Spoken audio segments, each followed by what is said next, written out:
William Porter stood at the entrance of Evergreen Nursing Home with a small suitcase in his hand. His son, David, had just parked the car, while his daughter, Sarah, remained inside at the reception desk, signing papers.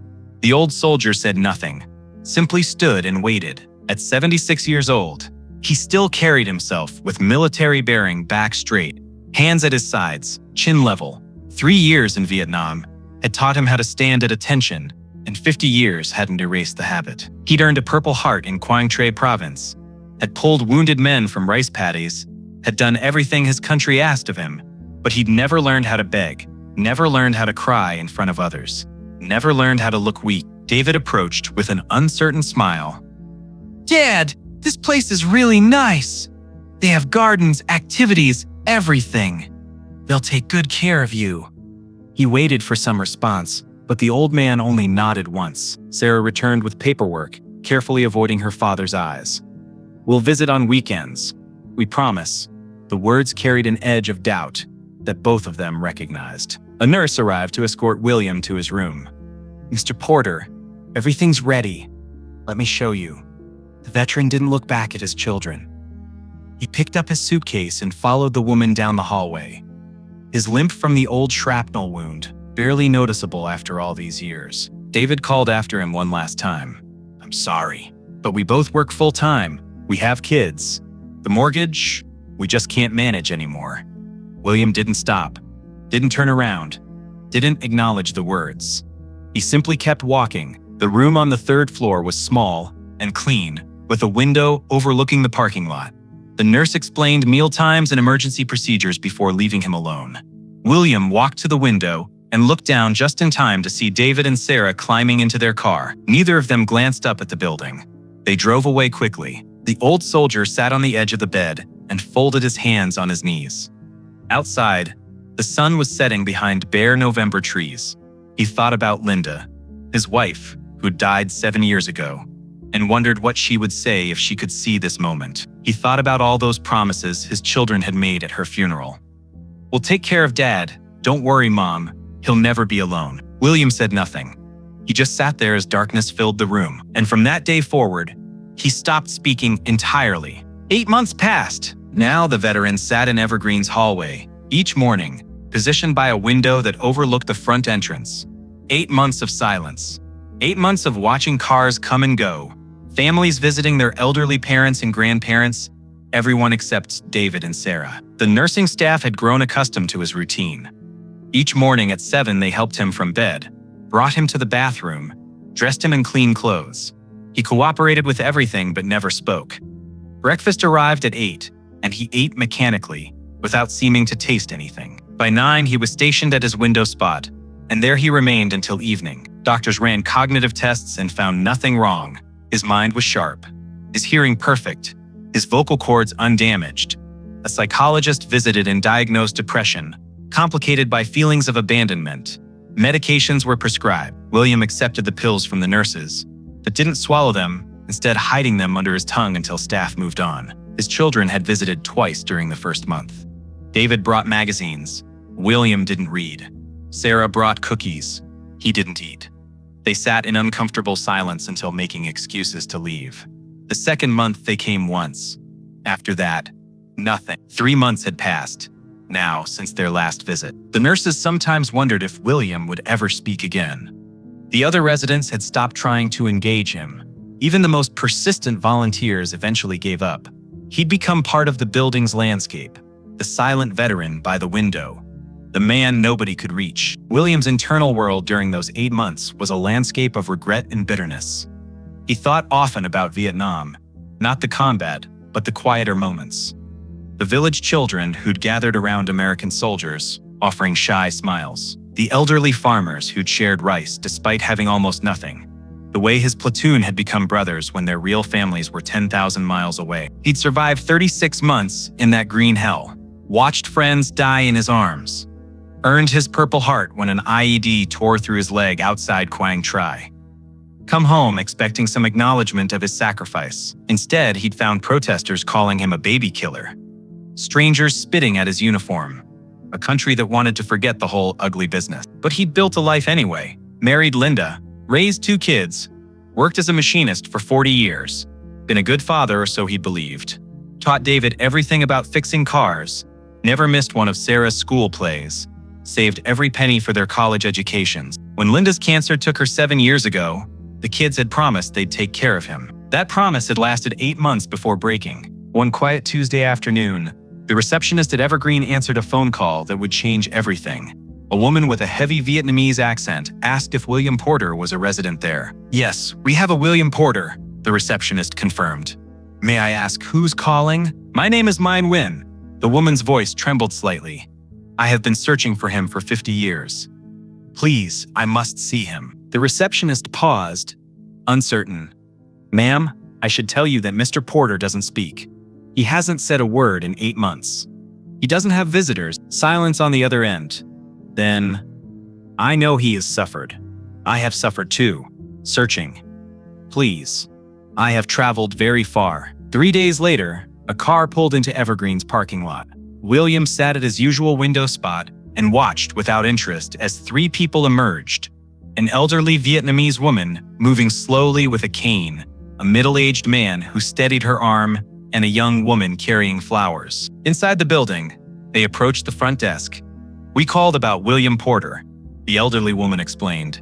"I am Mai Nguyen.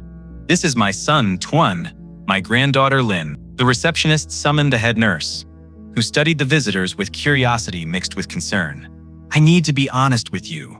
Mr. Porter hasn't spoken in 8 months. He may not even acknowledge your presence." Media's weathered face showed such desperate hope that the nurse couldn't bring herself to refuse.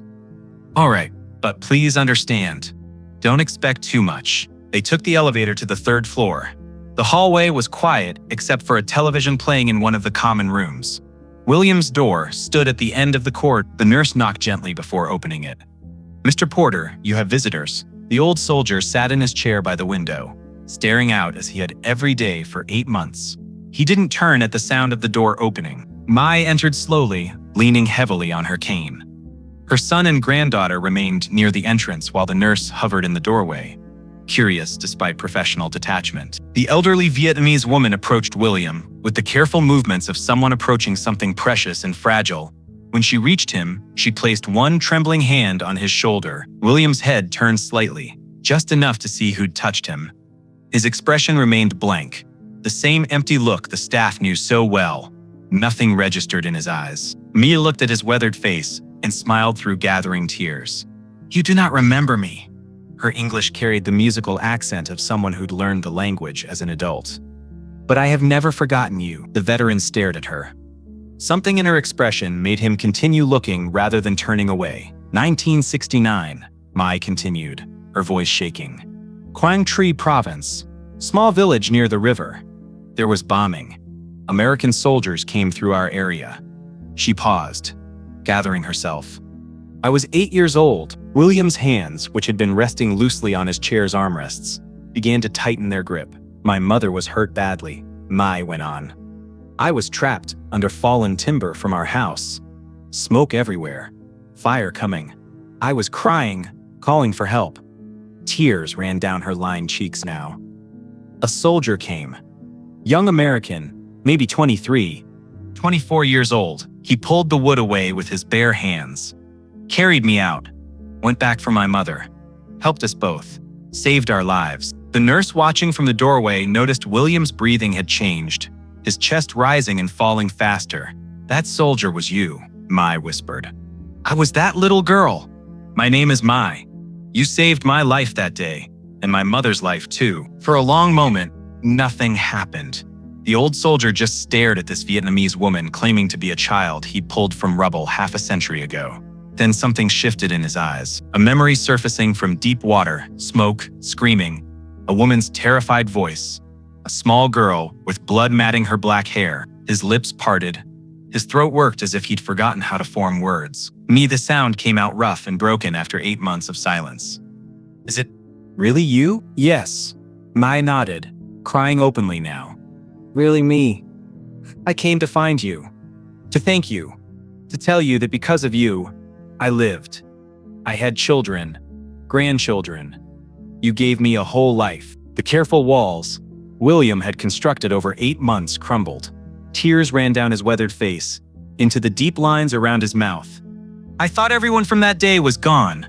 Thought none of it mattered anymore. It mattered. Maya's voice was fierce, despite the tears. It mattered so much. You mattered. The nurse quietly slipped out, leaving them privacy for this reunion 50 years in the making. Maya pulled a chair close, despite the pain in her joints, and sat down heavily. After the war ended, my family went to refugee camp. 3 years there, then to Philippines. Finally to America in 1978. She wiped her eyes with a tissue her granddaughter provided. I always remembered the American soldier. My mother remembered too. Talked about you until the day she died 5 years ago. Her last words to me, find him. Find the soldier who saved us. Tuan, my son, stepped forward and spoke for the first time. My mother has been searching since my grandmother passed. Old military records, veteran organizations, Vietnamese American community networks. It took 5 years, but we finally found your name, William Porter, 3rd Battalion, Purple Heart recipient.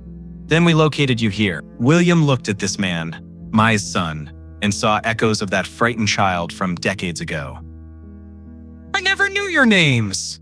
There were so many villages, so many people. I just did what I had to do. What you had to do was everything, Mai replied quietly. You did not have to stop. Many soldiers did not stop. But you stopped. You risked your life to save strangers in a foreign country. That is who you are. They sat together for over an hour, that first visit.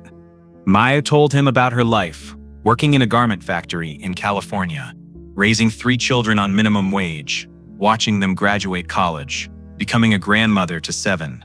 Tuan talked about his career as a civil engineer. Lin mentioned she was studying to be a doctor because her grandmother had told her about the soldier who saved lives. When they finally stood to leave, Mai asked hesitantly, "May we come back? Tomorrow, perhaps?" William's voice was still rough, but stronger now. Yes, please come back. The next day, they returned. And the day after that, news spread quickly through Evergreen.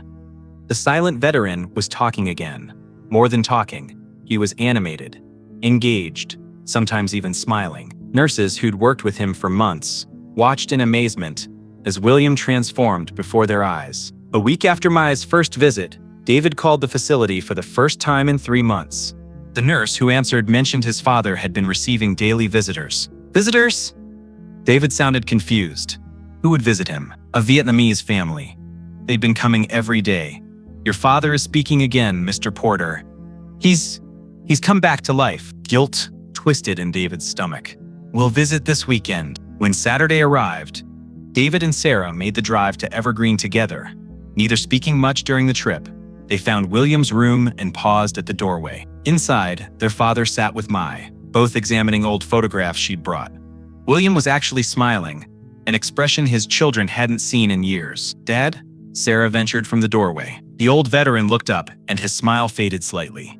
Sarah. David. We heard you were talking again, David managed. That's wonderful. Yes. William's tone carried an edge. Mai helped me remember something important. She helped me remember that what I did mattered. That I mattered. The accusation in those words hung in the air. Sarah's eyes filled with tears. Dad, we're so sorry. We shouldn't have. No, William cut her off. You made your choice. You decided I was a burden. Maybe I was. But Mai taught me something. She taught me that family isn't always blood. Sometimes family is the people who remember who you really are. The visit lasted only 20 awkward minutes.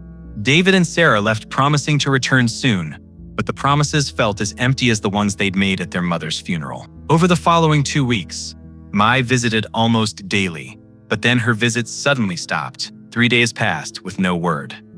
William sat at his window, waiting, watching for her car. On the 4th day, the nursing home received a phone call. Mai had suffered a stroke. She was in the hospital, stable but unable to travel. The news hit William like a physical blow. For the first time since finding his voice again, he felt the old darkness creeping back. What if Mai didn't recover? What if he just found her only to lose her again? That evening, Tuan visited alone. My mother wanted me to tell you she's sorry. The doctors say she'll recover, but she needs to rest.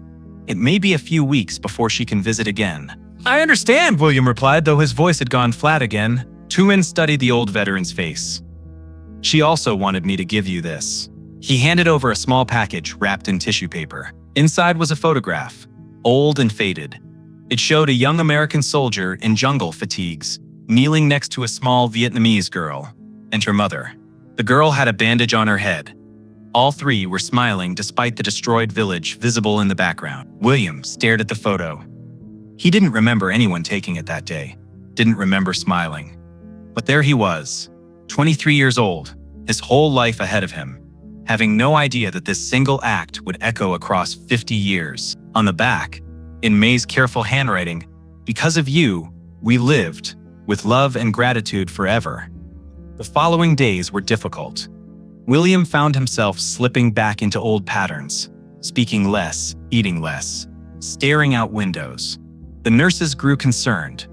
Even visits from Tuan and Len couldn't fully reach him. He needed Mai, the living proof that his life had meant something. 2 weeks after Mai's stroke, on a Tuesday afternoon, William sat at his window as usual. A car pulled into the parking lot, and he watched with little interest as passengers emerged. Then he saw the elderly Vietnamese woman moving slowly with a cane, still weak but determined. William stood up so fast he knocked his chair backward.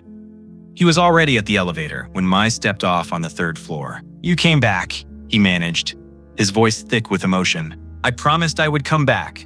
Mai smiled, despite her obvious fatigue. "You did not give up on me 50 years ago. I will not give up on you now." They sat together in William's room, and Mai told him about her stroke, about the fear she'd felt lying in that hospital bed, about how the thought of him waiting for her had given her strength to fight through rehabilitation. "I have lost many years already," she explained. "I will not lose the chance to know you, to thank you properly." Over the following weeks, Mai's recovery continued. Her visits became regular again, though shorter now. She brought photo albums, showed him pictures of her life, her wedding, her children as babies, her grandchildren. William shared stories from his own life, about Linda and his kids, about the years after Vietnam. One day, Mai asked quietly, "Why did you stop speaking when your children left you here?" William was silent for a long moment, before answering. "When they dropped me off and drove away without looking back, something broke inside me. I'd spent my whole life serving others, served my country, served my family, worked 40 years. And in the end, I was just discarded. I started thinking maybe nothing I'd ever done had mattered. If my own children couldn't be bothered with me, why should anyone else care what I had to say? So I stopped saying anything at all." Lee reached over and took his weathered hand in hers. "I cared. I spent 50 years wanting to hear your voice again, wanting to thank you. You saved my life, William. You saved my mother's life. Because of you, 3 children were born. 7 grandchildren exist. Soon maybe great-grandchildren. You changed the world. You just didn't know it." Something healed in William that day. Some deep wound that went beyond words. 3 months after that first reunion, May's family had to return to California for work and school, but they promised regular visits and kept that promise faithfully. They called every Tuesday and Friday. They sent cards and letters. And when Thanksgiving approached, they invited William to spend the holiday with them. The nursing staff helped him pack a small bag. When David heard about the trip through the grapevine, he called offering to drive his father to California. William politely declined. Tuan was making the drive up from Los Angeles to collect him. The morning William left for California, he walked past the photos of David and Sarah that still sat on his dresser. He didn't pack them. Instead, he carried the photograph Mai had given him, that image from 1969 of a young soldier and the lives he'd saved without knowing it. He spent 12 days in California. Mai's family welcomed him as an honored grandfather.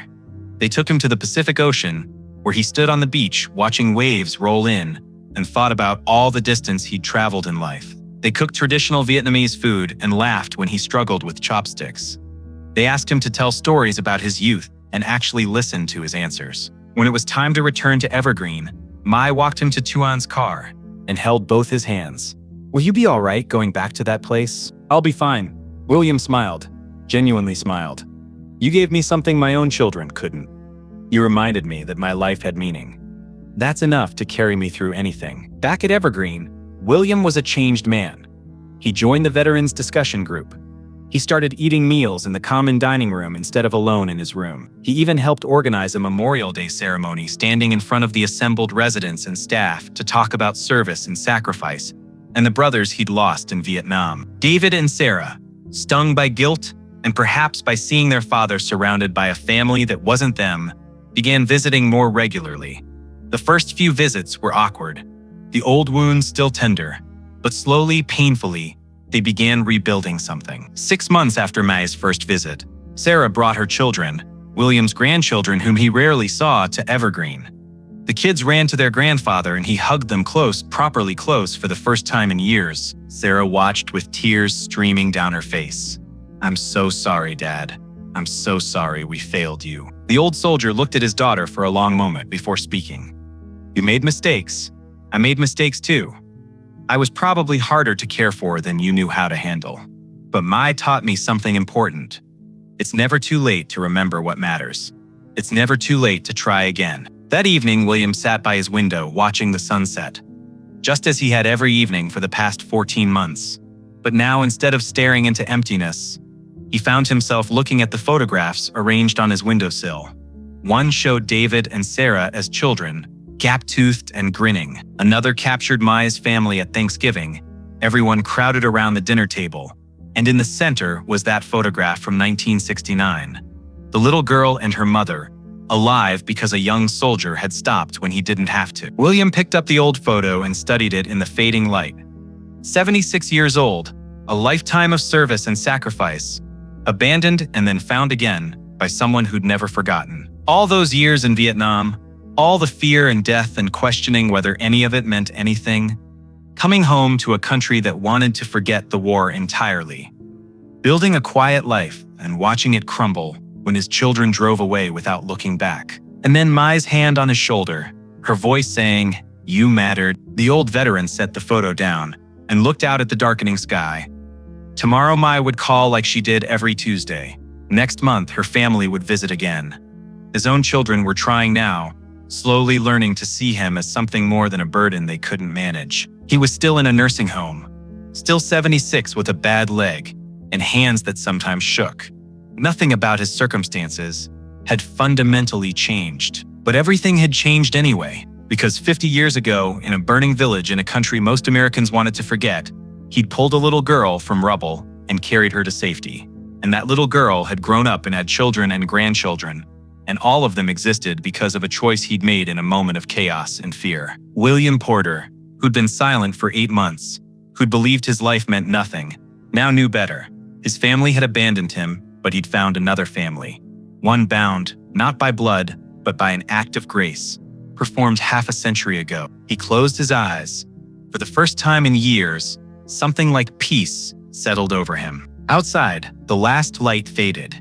Inside, an old soldier who'd finally come home sat quietly and let himself remember, not just the war, not just the pain, but the good he'd done when it mattered most.